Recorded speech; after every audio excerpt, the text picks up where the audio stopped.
Fox News alert. Can you hear it? Nothing's happening because the government has officially shut down for the first time in nearly 7 years after the Senate failed to reach an agreement over spending before last night's deadline. Griff Jenkins joins us live on Capitol Hill with the latest. Hey, Griff, last time it lasted 35 days. Wonder how long this one will last.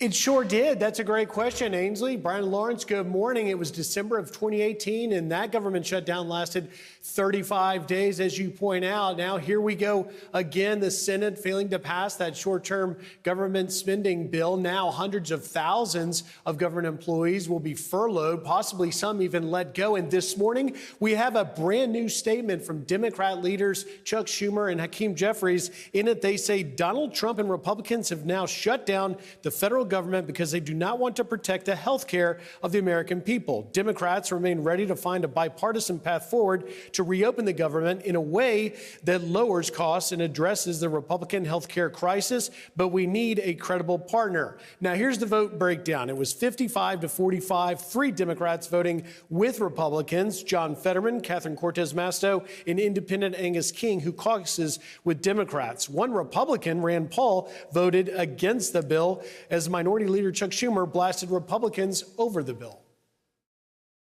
Their bill, they call it clean, we call it totally partisan. There was no input from Democrats. Not a single line in their bill had input from Democrats. They never consulted us. Thune didn't consult me. Johnson didn't consult Hakeem.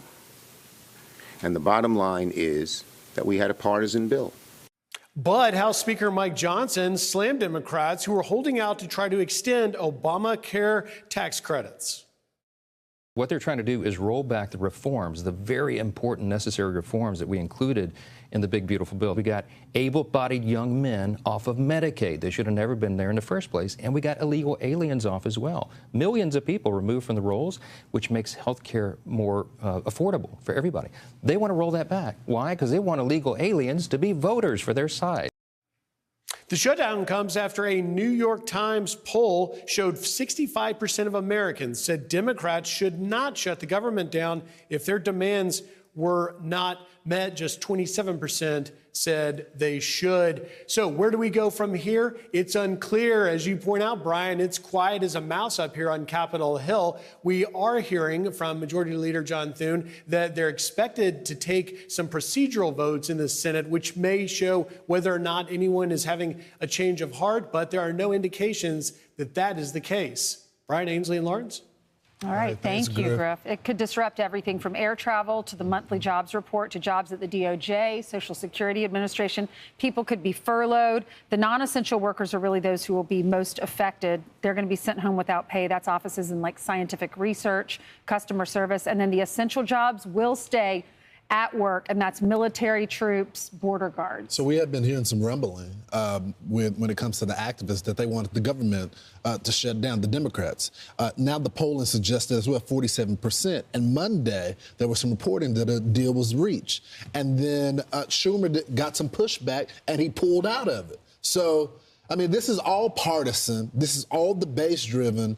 But they're going to say that the Republicans shut it down, but they're the ones that are essentially advocating for it. Right. And I think at 10 o'clock today, there's a plan for a joint Republican leadership, House and Senate, to have a press conference around 10. And then after that's done, should not no Hail Mary be thrown or caught, they're going to be off. Because you got the Jewish holiday tomorrow, and they're going to come back on Monday. So we're going to have a full week. And the question is, will they start trying to extract some pain on us? For example, with the post office or TSA, will the lines get longer? Will they begin a slowdown? So there's about 750,000 workers that are going to be affected. But I'd add this. There's already some breaks among Democrats. You had Senator Fetterman, obviously, but Senator Cortez Masto of Nevada says, I'm voting to continue to fund. Of course. And Angus King voted for it. So if it was Rand Paul just decides, because he's an ideologue, he's not in the practical world, he's not going to vote for it. So I wonder if anybody else is going to crack. You need 8 overall. You already got 3. So you'll see what happens now. It's about the blame. I think the deal that Schumer was thinking about was a week. Well, he goes, give me an extra week, because they want some health care concessions. Well, Schumer voted for the CR last March, and he got a lot of pushback from the Democrats for that. So this might just be political, because he's facing a really tough race coming up, probably, if AOC is running against him. Here is, and many Republicans are saying, this is so hypocritical. Yep. Don't make this political, Democrats, because people are going to not get paid as a result of this. Just continue to vote like you did in March, with the exception of inflation. Please just vote for the continuing resolution. They're not doing that, and they're saying that's so hypocritical based on comments they've said in the past. And this is what the Republican Speaker Johnson posted. Listen. It is not normal to shut down the government when we don't get what we want. If the government shuts down, it will be average Americans who suffer most.